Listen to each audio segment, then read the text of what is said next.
এই যে আমার নতুন অফিস, দেখছো নতুন অফিসে সবকিছু সারাইছি।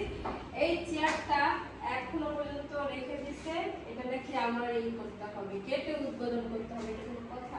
অফিসে এতগুলো স্টাফ কেন রাখছি? এই চেয়ারটা যদি আমার কাটা লাগে, দেখো বন্ধুরা কিভাবে কাটছি আমি, কত কষ্ট হচ্ছে। আমার যদি হাত কেটে যায়, অফিসের সব কয়টা স্টাফে কেটে দেবো হাত।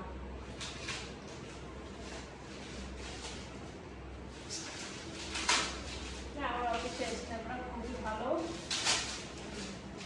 শুধু এটা রেখে দিয়েছে যে আমি যাতে নিজের হাতে কাটি। বন্ধুরা কেমন লাগছে বলো আমার নতুন অফিসে? এই যে রানীর মতো বসে আছি, কেমন লাগছে বলো? এখন তো কাজও শুরু করতে হবে, বাকি আছে।